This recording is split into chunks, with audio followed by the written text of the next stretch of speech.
Find add days ಇನ್ following days. ದಿನಗಳನ್ನು ಕೊಟ್ಟಿರ್ತಾರೆ. So ಅಷ್ಟು ಕೊಟ್ಟಂತಹ ದಿನಗಳಲ್ಲಿ ಆಡ್ ಡೇಸ್ ಎಷ್ಟು ಬರ್ತಾವೆ ಅನ್ನೋದನ್ನು ಹೇಗೆ ಕಂಡುಹಿಡಿಯೋದು ಅನ್ನೋದನ್ನು ಈಗ ನಾವು ನೋಡೋಣ. For example 135 days. 135 ಡೇಸ್ನಲ್ಲಿ ಬರುವಂಥ ಆಡ್ ಡೇಸ್ಗಳನ್ನು ಕಂಡುಹಿಡಿಯಿರಿ ಅಂದಾಗ ಸೊ ನಾವು ಕೊಟ್ಟಂತಹ ಡೇಸ್ ಏನಿರ್ತಾವಲ್ಲ /7 ಮಾಡಬೇಕು.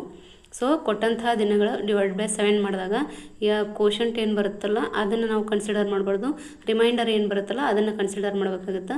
ಸೊ ಇಲ್ಲಿ 135 / 7 ಮಾಡಿದಾಗ ಕೋಶಂಟ್ 19 ಬಂದಿದೆ, ರಿಮೈಂಡರ್ 2 ಬಂದಿದೆ. So there are 2 odd days in 135 days. ಅದೇ ರೀತಿಯಾಗಿ ಎರಡನೇ ಎಕ್ಸಾಂಪಲ್ 203 ದಿನಗಳು 203 ಡೇಸ್. 203 / 7 ಮಾಡಿದಾಗ ಇಲ್ಲಿ ರಿಮೈಂಡರ್ 0 ಬರ್ತೈತಿ. ಸೊ ಇಲ್ಲಿ 0 ಆಡ್ ಡೇ.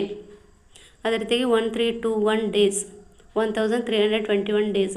1321 / 7 ಮಾಡಿದಾಗ ಇಲ್ಲಿ ರಿಮೈಂಡರ್ 5 ಬಂದಿದೆ. So there are 5 odd days in 1321 days.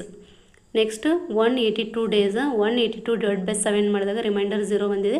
So there is no odd day or there is 0 odd days. Next ಐದನೇ ಎಕ್ಸಾಂಪಲ್ 248 ದಿನಗಳು. 248 / 7 ಮಾಡಬೇಕು.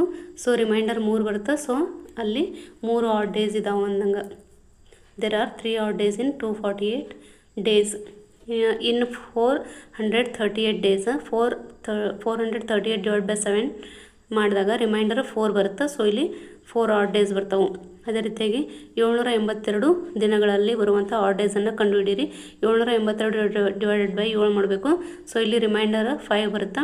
So there are 5 odd days in 782 days. ಅದೇ ರೀತಿಯಾಗಿ in 238 days and in 1214 days how many odd days. ಇದನ್ನು ನೀವು ಮನೆಯಲ್ಲಿ ಮಾಡಿ ಈ ಥರ ನಾವು ನಮಗೆ ಇಷ್ಟವಾಗುವಂತೆ ಅಥವಾ ನಮಗೆ ತಿಳಿದಂತಹ ಡೇಸ್ಗಳನ್ನು ಹಾಕ್ಕೊಂಡು ನಾವು /7 ಮಾಡಿ ರಿಮೈಂಡರ್ ಏನು ಬರುತ್ತಲ್ಲ ಆವಾಗ ನಾವು ಅವುಗಳನ್ನು ಏನಂತ ಕನ್ಸಿಡರ್ ಮಾಡ್ತೀವಿ, ಆಡ್ ಡೇಸ್ ಅಂತ ಕನ್ಸಿಡರ್ ಮಾಡ್ತೀವಿ. ಸೊ ಈ ಥರ ನಾವು ಎಷ್ಟೇ ದಿನಗಳನ್ನು ಕೊಟ್ಟರು ಕೂಡ ಅದರಲ್ಲಿ ಆಡ್ ಡೇಸ್ ಎಷ್ಟು ಅದಾವೆ ಅನ್ನೋದನ್ನು ನಾವು ಈಸಿಯಾಗಿ ಫೈಂಡ್ ಮಾಡ್ಬೋದು.